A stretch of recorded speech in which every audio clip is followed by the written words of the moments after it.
সম্মানিত উপস্থিতি, আজকে এই রমজান মাসে আপনাদের সামনে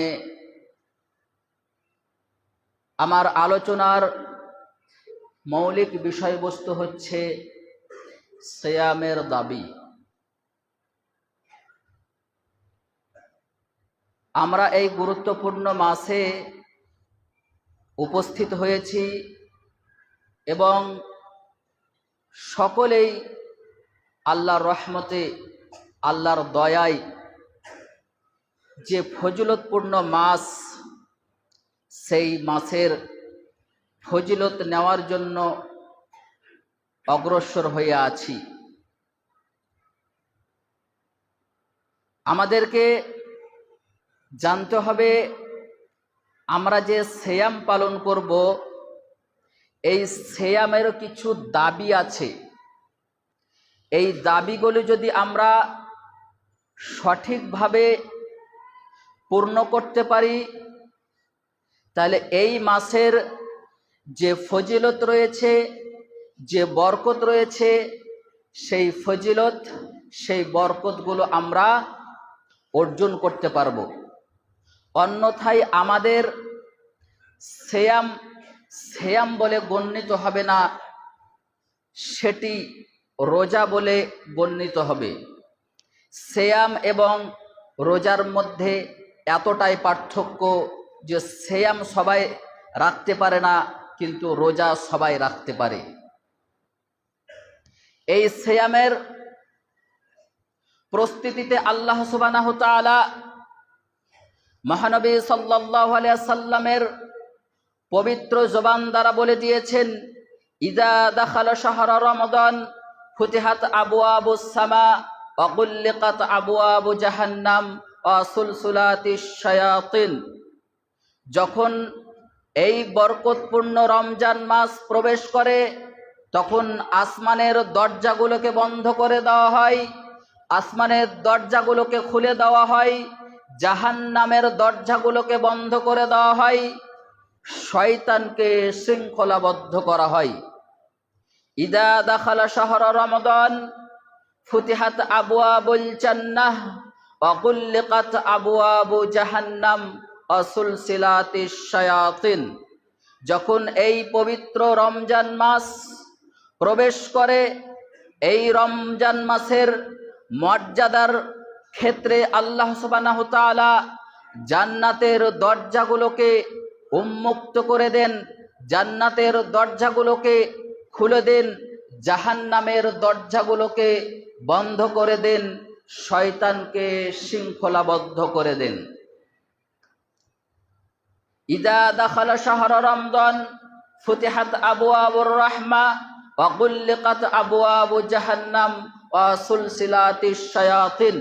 যখন এই বরকতপূর্ণ মাস প্রবেশ করে, তখন এই মাসের মর্যাদার কারণে আল্লাহ সুবহানাহু ওয়া তাআলা রহমতের দরজাকে উন্মুক্ত করে দেন, রহমতের দরজাকে খুলে দেন, শয়তানকে শৃঙ্খলাবদ্ধ করেন, জাহান্নামের দরজাগুলোকে বন্ধ করে দেন। তাহলে এই হাদিস দ্বারা আমরা পরিষ্কারভাবে বুঝতে পারি যে এটি একটি এমন মাস, যে মাসে আমাদের জন্য অনেক অপরচুনিটি রয়েছে, যে আমরা এই মাসের ফজিলত, এই মাসের গুরুত্ব, এই মাসের বরকতকে অর্জন করে নিতে পারব।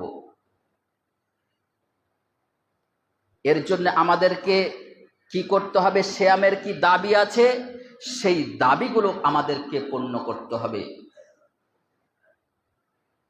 আল্লাহ নবী সাল্লাল্লাহু আলাইহি সাল্লাম বলছেন, আস-সিয়ামু জুন্নাহ, সিয়াম হচ্ছে ঢাল, রমাদান হচ্ছে ঢাল, যে ঢাল দ্বারা তুমি জাহান্নাম থেকে নিজেকে রক্ষা করতে পারবে, যে ঢাল দ্বারা তুমি অশ্লীলতা থেকে নিজেকে রক্ষা করতে পারবে, যে ঢাল দ্বারা তুমি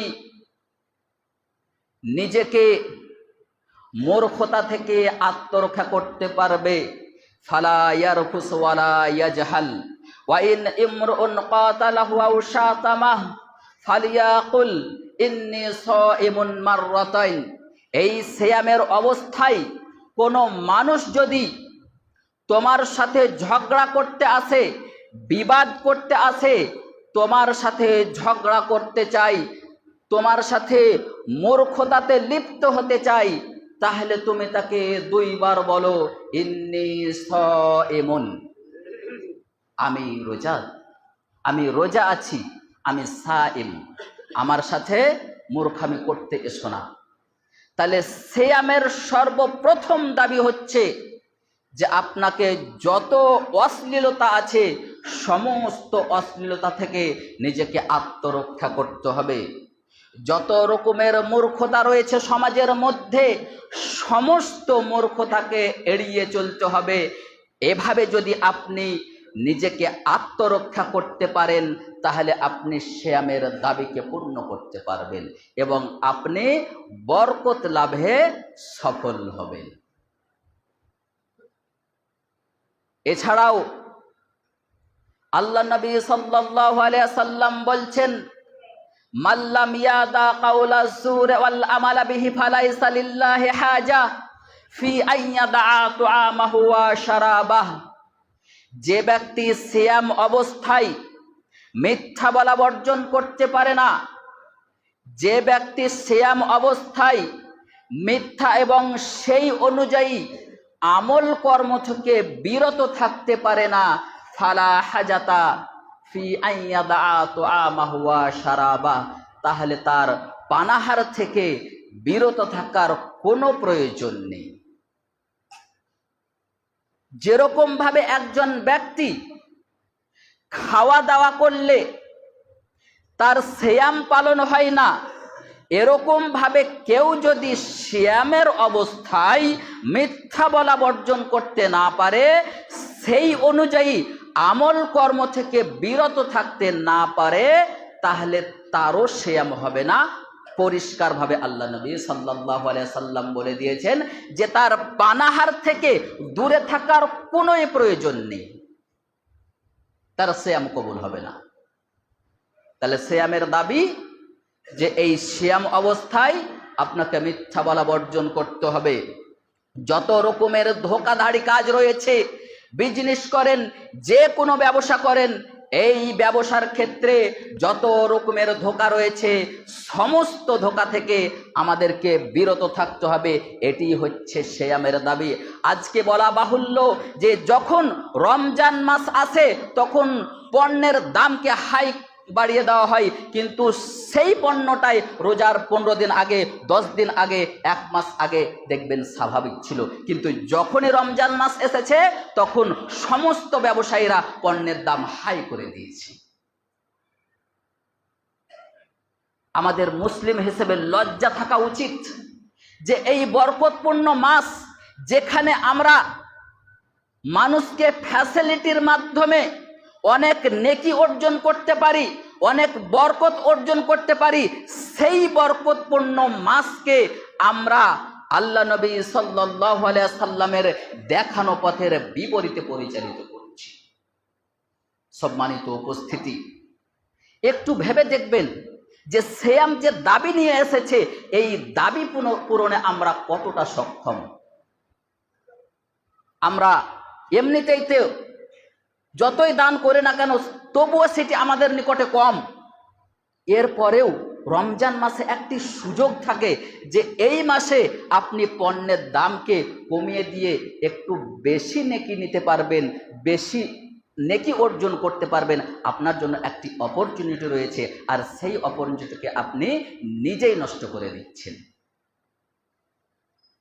আল্লাহ নবী সাল্লাল্লাহু আলাইহি সাল্লাম মানুষের মধ্যে সর্বশ্রেষ্ঠ সর্বোত্তম দানশীল ছিলেন। যখন এই রমজান মাস আসতো তখন তিনি দানকে আরো বাড়িয়ে দিতেন। এই রমজান মাসে জিবরিল আলাইহিস সালাম প্রত্যেক রাতে আল্লাহ নবী সাল্লাল্লাহু আলাইহি সাল্লামের সঙ্গে সাক্ষাৎ করতেন এবং একে অপরকে কোরআন তিলাওয়াত করে শোনাতেন। কানা আজওয়াদ বিল খায়রি মিনার রিহিল মুরসালা। আর এই সাক্ষাৎ পেয়ে, জিবরিল আলাইহিস সালামের সাক্ষাৎ পেয়ে, এমনই তো আল্লাহ নবী সাল্লাল্লাহু আলাইহি সাল্লাম সর্বশ্রেষ্ঠ দানশীল ছিলেন। এরপরেও যখন জিবরিল আলাইহিস সালামের সঙ্গে সাক্ষাৎ করতেন, তখন মুক্ত বাতাসের মতো, রহমত ভরা বাতাসের মতো তিনি নিজেকে উন্মুক্ত করে দিতেন। মানুষের মধ্যে দানকে তিনি বন্টন করে দিতেন। দান তার উন্মুক্ত হয়ে যেত তার অন্তর থেকে যখন এই রমজান মাস প্রবেশ করত। তাহলে আমাদের সিয়ামের এটি একটি দাবি যে যখন রমজান মাস আসবে তখন আমাদেরকে বেশি বেশি করে দান করতে হবে। আজকে আমাদের সমাজে কে খেতে পাচ্ছে, কে খেতে পাচ্ছে না, কেউ সিয়াম রাখতে পারছে, কেউ রাখতে পারছে না।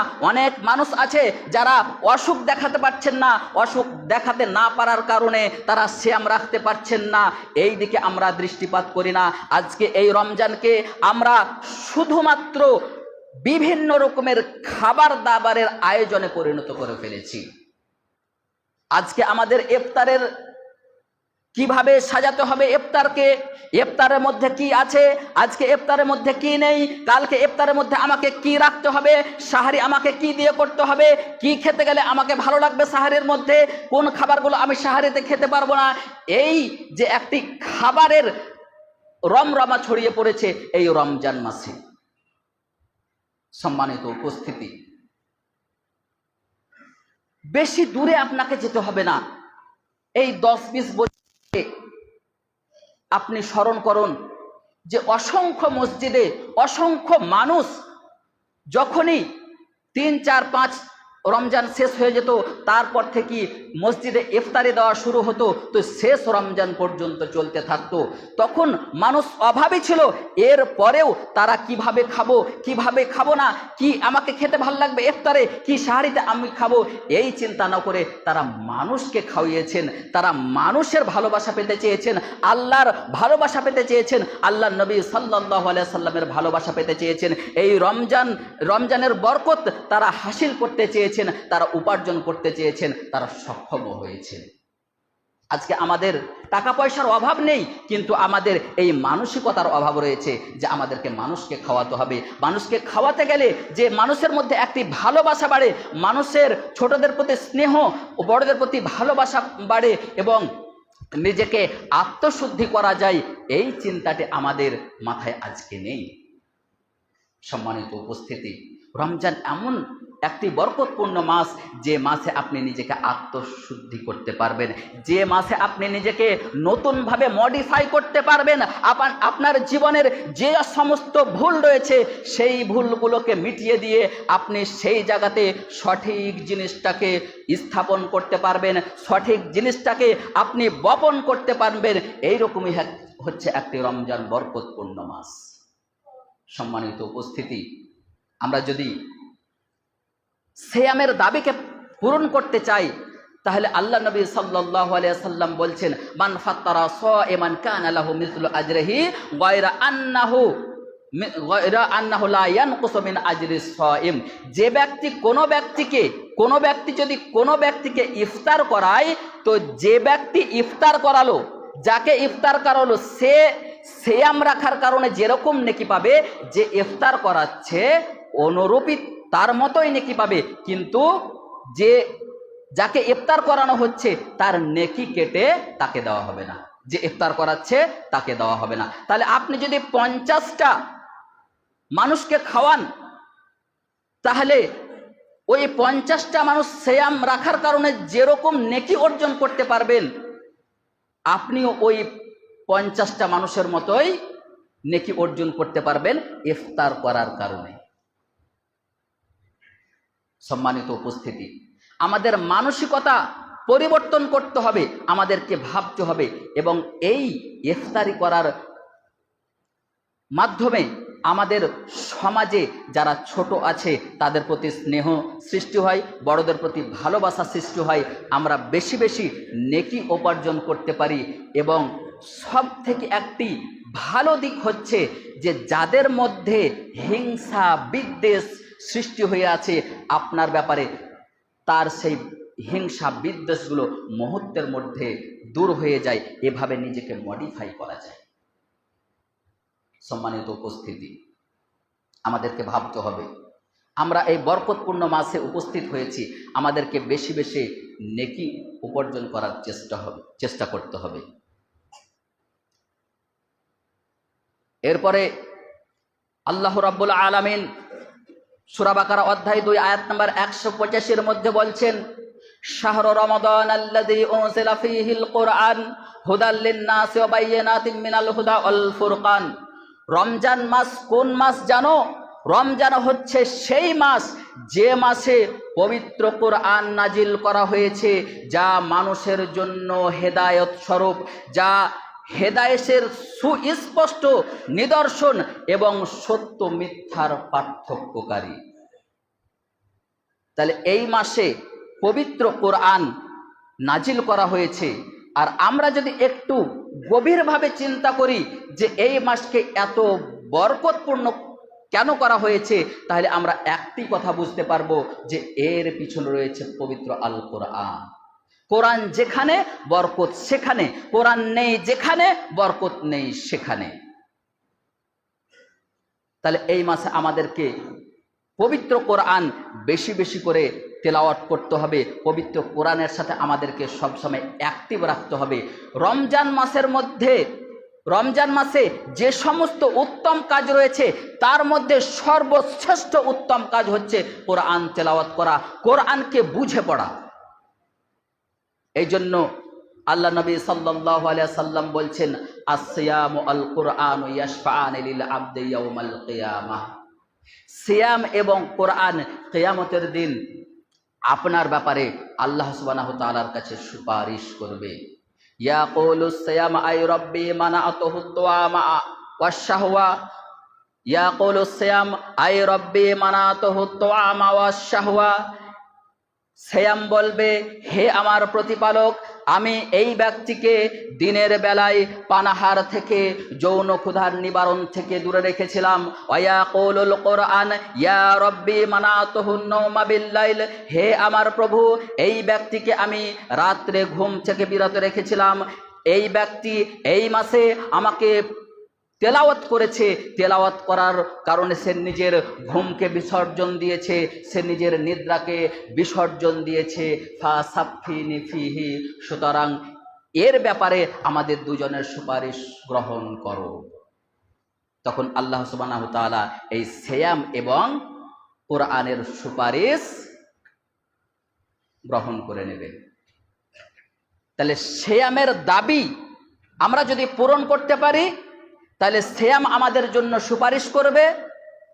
এবং এই মাসে যদি আমরা বেশি বেশি করে কোরআন তেলাওয়াত করি, তাহলে কোরআন আমাদের জন্য সুপারিশ করবে এবং আমরা ইহকালে সফলতার রাস্তা দেখতে পাবো এবং পরকালে আমরা জান্নাত উপার্জন করতে পারবো। আমাদের জানা নেই যে কোরআন এমন এক মর্যাদাপূর্ণ কিতাব, যে কিতাবের পিছনে শুধুমাত্র বরকতই বরকত রয়েছে। আপনি বাড়িতে যদি কোরআন তেলাওয়াত করেন, সেই বাড়ি বরকতপূর্ণময় হতে বাধ্য। আপনি যে কাজের মাধ্যমে কোরআনকে স্মরণ করবেন, সেই কাজে আপনার বরকত আসতে বাধ্য। এই জন্য রমজানকে রমজানুল মুবারক বলে আখ্যায়িত করা হয়েছে, কারণ এই মাসে পবিত্র কোরআনকে নাজিল করা হয়েছে। কোরআন যেখানে বরকত সেখানে। সম্মানিত উপস্থিতি, আজকে আমরা যারা কোরআন জানি না তারা শেখার চেষ্টাও করি না। কিন্তু কোরআন শুধু শিখলেই হবে না, কোরআন যে বাণী নিয়ে এসেছে, কোরআন যে মেসেজ নিয়ে এসেছে, সেই মেসেজ আমাদেরকে বুঝতে হবে। আপনি যদি মেসেজ না বুঝতে পারেন কোরআনের, তাহলে আপনি কোরআন কি বুঝলেন? কোরআন আপনাকে কি বলতে চাইছে? কোরআনের সাথে আপনাকে কথা বলতে হবে। কোরআন কি বলছে, কি আপনাকে জিজ্ঞাসা করছে, কি চাইছে, কি নিষেধ করছে, কি আদেশ দিচ্ছে, এগুলো আমাদেরকে সবাইকে জানতে হবে। তবে আমরা কোরআনের দাবিকে পূর্ণ করতে পারব। হযরত আব্দুল্লাহ ইবনে ওমর রাদিয়াল্লাহু তাআলা আনহু বলেছেন, আল্লাহর নবী সাল্লাল্লাহু আলাইহি সাল্লাম বলেছেন, ইন্নাল্লাহা ইয়ারফাউ বিহাদাল কিতাবি আকওয়ামান ওয়া ইয়াদাউ বিহি আখিরিন। নিশ্চয় আল্লাহ সুবহানাহু ওয়া তাআলা এই কোরআনের মাধ্যমে, এই বরকতপূর্ণ কিতাবের মাধ্যমে এক জাতিকে উচ্চ আসনে বসিয়েছেন, এক জাতির মর্যাদাকে বাড়িয়ে দিয়েছেন এবং অপর জাতিকে লাঞ্ছিত করেছেন। অপদস্থ করেছেন, অপমানিত করেছেন এই কোরআনের কারণেই। যারা কোরআনকে বুঝেছে, কোরআনকে পড়েছে, কোরআনকে আঁকড়ে ধরেছে, আল্লাহ সুবহানাহু ওয়া তাআলা তাদের মর্যাদা বাড়িয়ে দিয়েছেন, তাদেরকে উচ্চ আসনে বসিয়েছেন। আর যারা কোরআন থেকে দূরে সরে গেছে, যারা কোরআনকে অস্বীকার করেছে, যারা কোরআনকে বোঝার চেষ্টা করেনি, যারা কোরআনকে শেখার চেষ্টা করেনি, আল্লাহ সুবহানাহু ওয়া তাআলা সেই জাতিকে লাঞ্ছিত করেছেন, সেই জাতিকে অপমানিত করেছেন, সেই জাতিকে অপদস্থ করেছেন। সম্মানিত উপস্থিতি, এই হচ্ছে সিয়ামের দাবি। এক, যে আমাদেরকে যত রকম অশ্লীলতা, মূর্খতা রয়েছে, সমস্ত মূর্খতা থেকে আমাদেরকে এড়িয়ে চলতে হবে। দুই, এই রমজান মাসে আমাদেরকে বেশি বেশি দান করতে হবে। তিন, এই রমজান মাসে যারা আমরা সক্ষম ব্যক্তি, অপরকে আমাদেরকে ইফতার করাতে হবে। চার, এই রমজান মাসে আমাদেরকে বেশি বেশি কোরআন তেলাওয়াত করতে হবে এবং এই কোরআন তেলাওয়াতের মাধ্যমে আমাদেরকে সিয়ামকে বরকতপূর্ণ করে তুলতে হবে। আল্লাহ সুবহানাহু ওয়া তাআলার কাছে শেষের বেলায় আমরা দোয়া করি, হে আল্লাহ সুবহানাহু ওয়া তাআলা, আমরা পাপী তাপী বান্দা, যতদিন আমরা এই পৃথিবীর বুকে বেঁচে থাকব, তুমি তোমার আদেশ নিষেধগুলোকে মেনে চলার তৌফিক দান করো, বলুন আমিন। হে আল্লাহ সুবহানাহু ওয়া তাআলা, এই বরকতপূর্ণ মাস আমরা পেয়েছি, এই মাসের যে নেকি রয়েছে সেই নেকি থেকে যেন আমরা বঞ্চিত না হয়, সিয়ামের যে দাবি রয়েছে সেই দাবিগুলোকে যেন আমরা সঠিকভাবে পূর্ণ করতে পারি, তার তুমি তৌফিক দান করো, বলুন আমিন। হে আল্লাহ রাব্বুল আলামিন, যারা এই বরকতপূর্ণ মাসে অসুস্থ অবস্থায় সিয়াম থেকে বিরত আছে, সিয়াম রাখতে পারেনি, রাখার ইচ্ছা প্রবল, কিন্তু এরপরেও সে অসহায়, তার অসুস্থতাকে তুমি দূর করে দিয়ে তাকে তুমি সিয়াম রাখার তৌফিক দান করো, বলুন আমিন।